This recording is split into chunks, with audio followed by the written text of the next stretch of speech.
Good morning and welcome to Pranayama on our Thursday morning. So let's begin this practice. And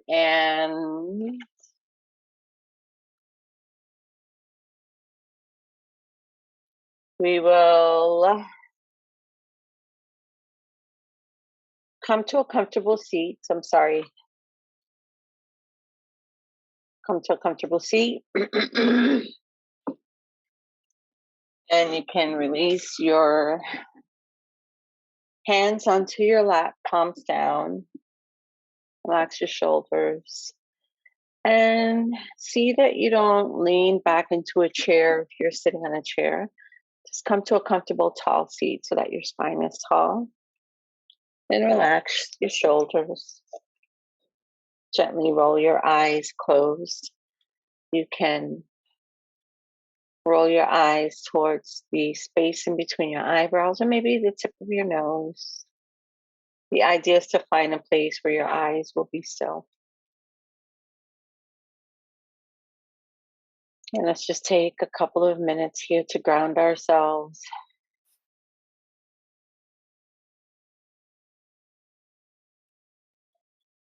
Breathing through the nose. Notice what your breathing is like, your inhale and your exhale.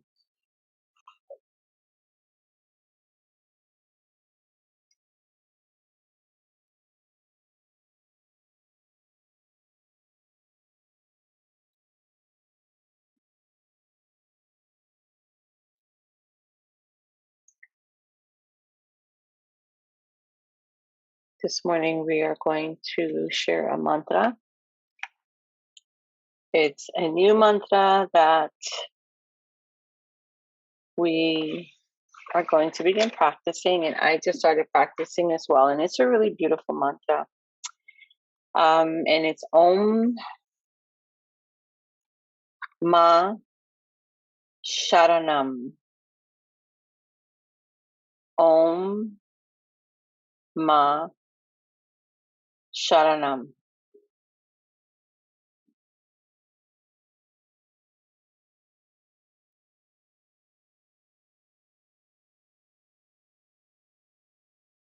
So continue to monitor your breath here. Notice how your body perhaps may feel a little bit more calm. And we're simply going to repeat this mantra a few times. You can listen in and then join in. Om Ma Sharanam.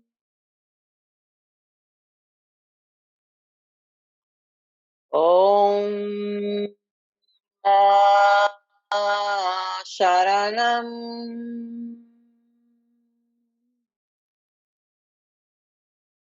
Om Ma Sharanam.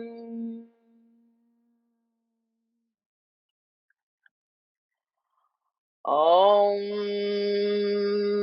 Ma Sharanam.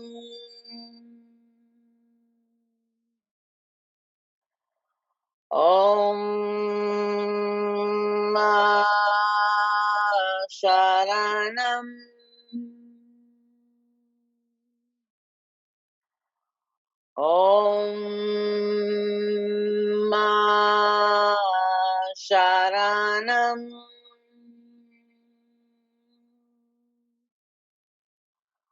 Om Ma Sharanam.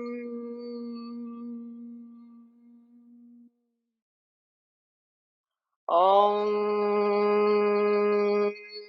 Ma Sharanam.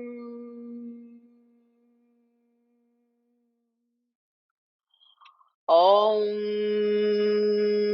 Ma Sharanam.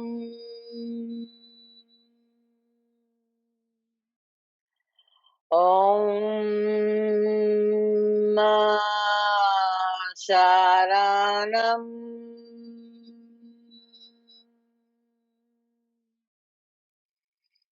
Om Sharanam.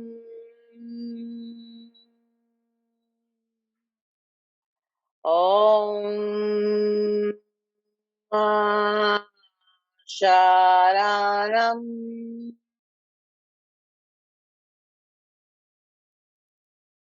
Om Sharanam.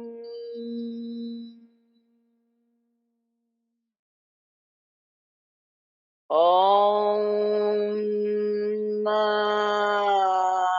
Sharanam. One more time. Om Sharanam.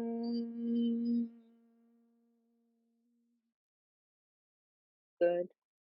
Keep your eyes closed here and just notice any sensations or vibrations you may be feeling. Once you notice it, let it go. Be a witness to what you're experiencing. And we're going to open the eyes gently. Om Namah Shivaya. Welcome to the class. So we're going to start today with a few rounds of Kapalabhati. Kapalabhati is a diaphragmatic breathing technique, right? So the breathing starts and happens at the diaphragm, which is right at the upper abdomen. So when you think of the diaphragm, think of maybe an umbrella shape, the shell of the umbrella, which is kind of curved, right? And so what we're going to be doing with each pump of the breath is we're going to be opening and closing the diaphragm very quickly. So it's like opening and closing an umbrella really quickly. And the way we perform this breathing technique is you come to sit in a comfortable pose, whether you're in a chair or on a mat. Bring your hands into Shin Mudra, right? I like to use this mudra often because it is a mudra of focus, of concentration, of grounding, keeping the energy within the practicing space. And the practicing space is our bodies, right? So bringing our hands in Chin Mudra, palms up, relax your elbows to the side of your body.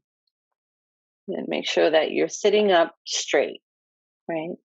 Your chin is parallel to the ground. And so it's a pumping breath. You can gently bring your tongue to press onto the roof of your mouth, and it sounds like this.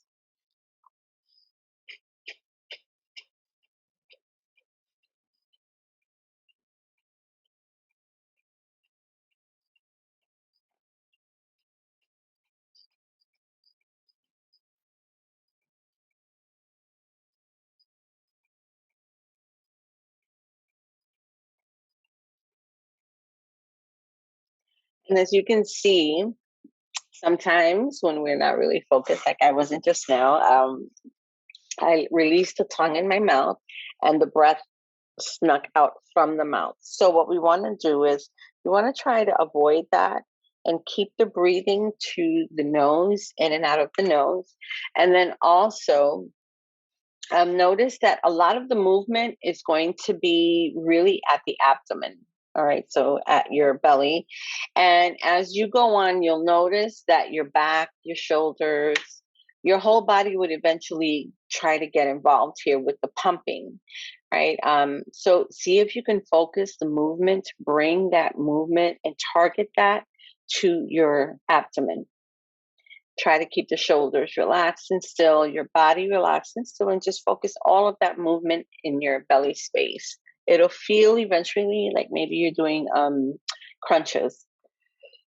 And then do not focus on the breath in, it happens automatically. And do the best that you can. We're going to go for 3 rounds here, 3 1-minute rounds. So do the very best that you can.